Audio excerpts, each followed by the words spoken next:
Hobie kayak, rudder line tension, and rudder adjustment. What I'll do is I'll show a few different kayak models to showcase our different systems, how to adjust them. I'll open them up, explain how they work, and a couple things to look for.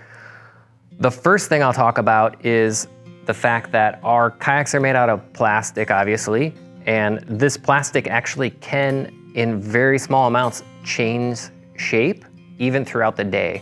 So if it's really, really cold in the morning, or if you set up your rudder just perfect, but you did it, let's say in the winter in your garage, somewhere where it's quite cold, from that temperature all the way to mid-hot summer day, the plastic, when it gets warmer, can actually increase in size just a little bit, and that can actually create extra tension in your rudder line. So just be aware of that. If your rudder seems like it feels great in the morning, and then as the day goes on, it just seems to tighten up and have a little extra friction, that's quite possibly what you're feeling. This is the newer style Hobie Outback, and up front it has a steering handle on each side. And on the back, there's actually 4 lines. So with the dual steering, there's 2 rudder lines, 2 on each side of the boat. So on the right-hand side of the boat, coming back down, there's gonna be 2 exits. They're gonna go opposite way around what we call the spool that you'll see inside. And I believe the right-hand side lines come out and go to this outside screw and this inside screw. All 4 of these lines are gone through the rudder spool here and down to the bottom. And there's actually a knot tied just to keep that nice and tidy. So to showcase what this is, I'm gonna open up. This screw is what connects the rudder blade itself. So if I take this off, pop this housing open, we can see all 4 lines right here. This is where they end. So on the right-hand side of the boat, the line that comes out of the front goes counterclockwise around the spool, and it comes out right here. So this inside lower right for the right-hand line, and then this back one goes through this little eyelet strap here, and then it comes up on this side. So these 2 are the right-hand side. Another thing that I noticed when I open this up is I can rub around here and I can actually feel sand stuck down here in the plastic and see it over here in the corners. So trying to do a better job of keeping this rinsed out and flushed out is gonna, keep your system moving a little bit smoother and with less resistance. If you need to make adjustments, I'm gonna actually untie these lines just to make it even easier and less confusing. This knot for you is probably gonna be really tight.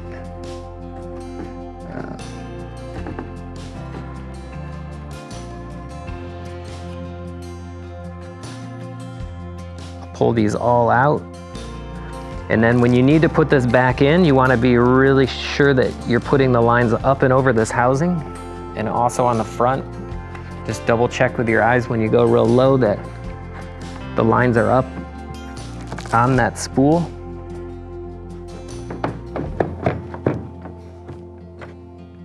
Now that we know what it looks like, I'm gonna close this up for now.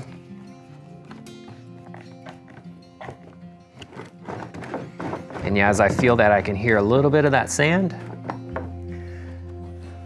So these 2 lines are my right side handle.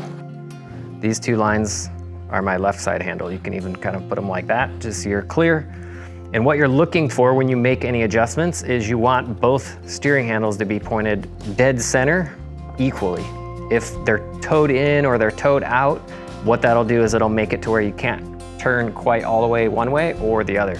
And it'll obviously won't turn as sharp, not quite as ideal. So if we need to make any adjustments, I'll take my Phillips screw and I'll start by loosening these stainless screws, and I'm just gonna do a few threads.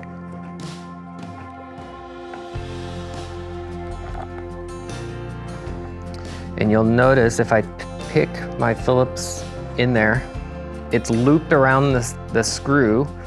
We also loop it in a particular direction, so as we tighten the screw, if anything, it'll actually tighten the line even more by pulling and threading clockwise around it.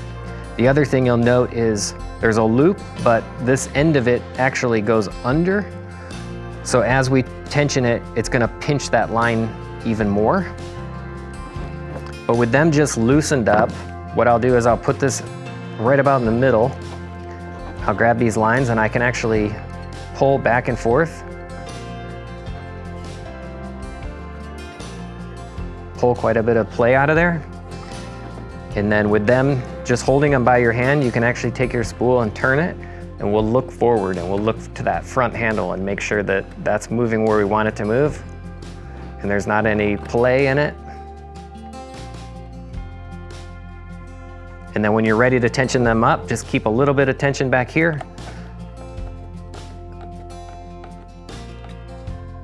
Tighten these back up. And like I said, if you're doing this in a cool environment, you don't want to go crazy on these and pull them too tight. You want to leave a little bit of play in the system, but not any slop. So now we'll look at our handles and make sure they're even up front.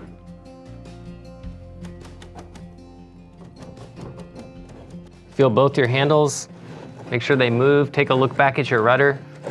Another thing I can feel right away is I can feel these handles moving and gritty.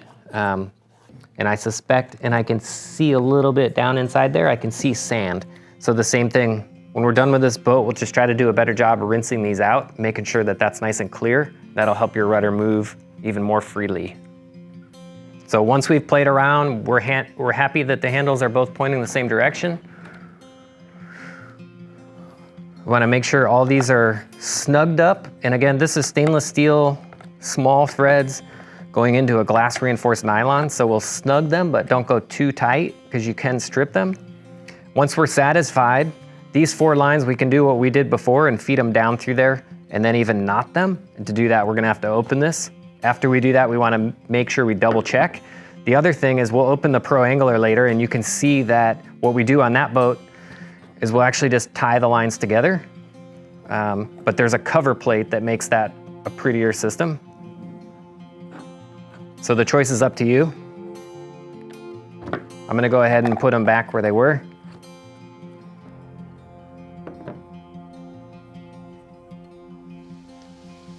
If all you're doing is making small adjustments, it's not necessary for you to open this spool or drum. You can make adjustments with the screws and the excess line with the drum in place.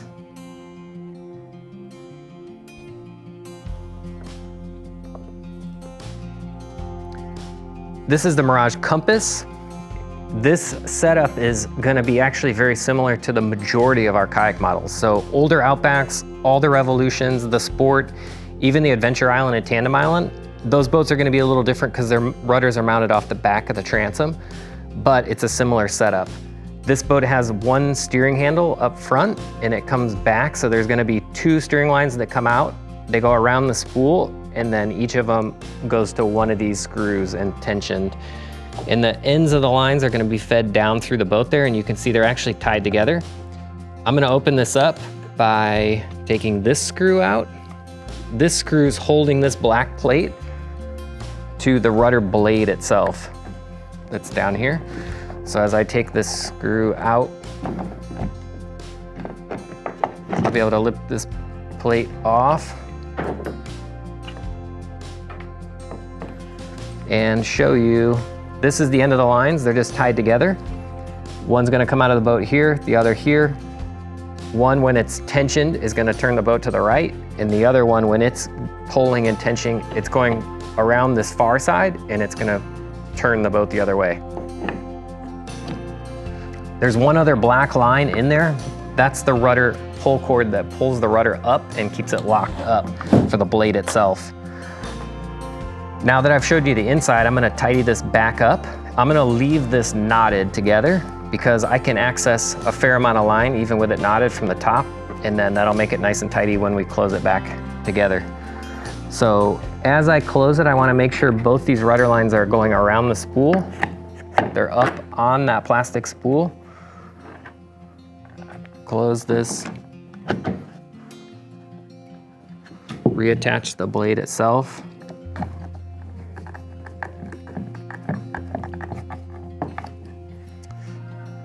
And now to make adjustments, all I need to do, reach down here point my rudder blade straight forward and make sure my steering handle is dead center.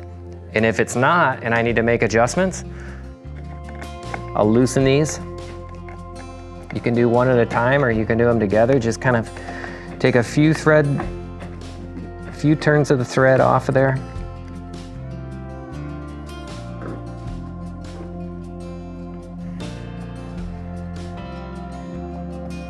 And again, just like our Outback, there's one turn around, but it's running back over itself on the line just to create some extra friction.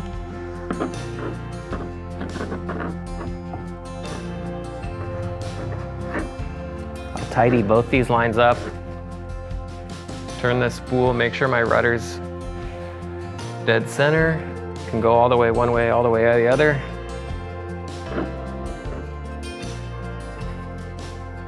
Then come back in and I'll tension these up.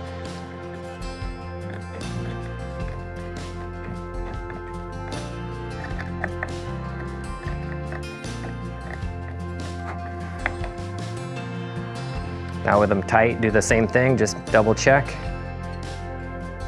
Now that you understand how the compass rudder works, if all you need to do is make small adjustments, you can lock the rudder in the up position, forcing the rudder to point straight forward.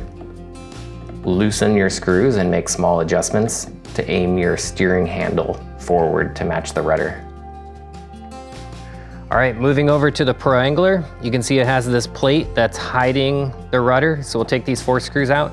These 2 in the back are actually kind of more of like a wood thread, aggressively gone right into the plastic. And then these are gone into a brass insert, so they're machine screws.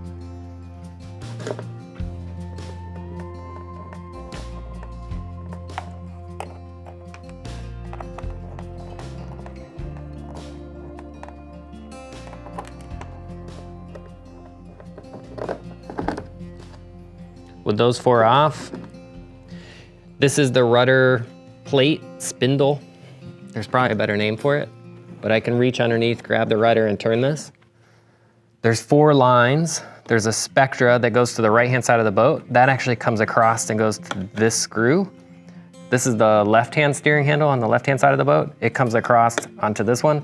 This black line is to pull the rudder up and lock it up. And then this black line pulls and locks the skeg up.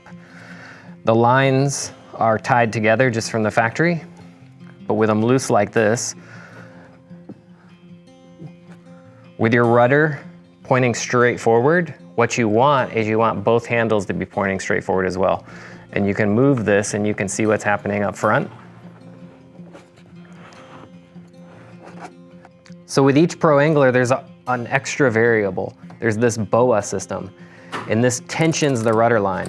There is a line that goes from this left handle down across to that right to tie the whole system together. And this rudder line is gonna tension that. So as I tension this, you can actually see I'm over tensioning it way too much, but you can see they start to actually toe out. So they're both turning away from center. And then with it that tight, you're not actually gonna be able to turn. If you pull on the BOA, loosen it, and then push it together, you can see I have, much less friction in my steering system.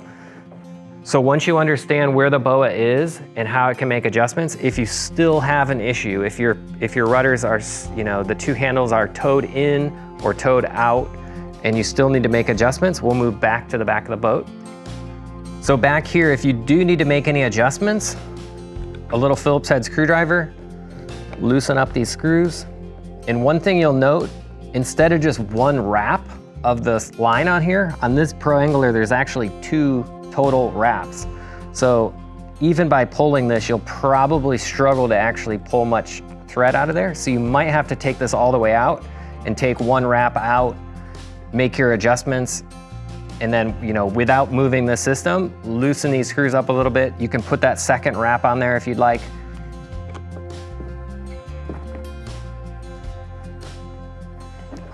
I wish I had had a pick to do that.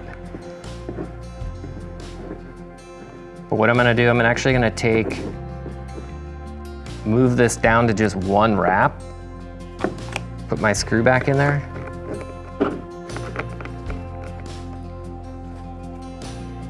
align my rudder just perfect, check up here on my handles, any adjustments I need to make, and then if I want to, I can go back, put another loop on that.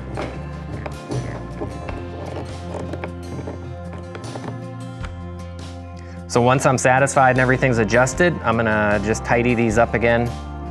I'm just putting kind of a shoelace knot on there just to keep them tight.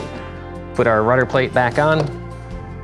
Thanks for watching. I hope these tips helped you out. If you have any other questions, leave us a comment in the YouTube video or write us an email. And for other tips on your kayak, how to use it, how to adjust it, you can go to hobie.com, product support, look at your model kayak, and there should be other videos and diagrams and things in there. If you have anything that you're not finding, write us an email and we'll try to make a video covering those questions. Thanks again.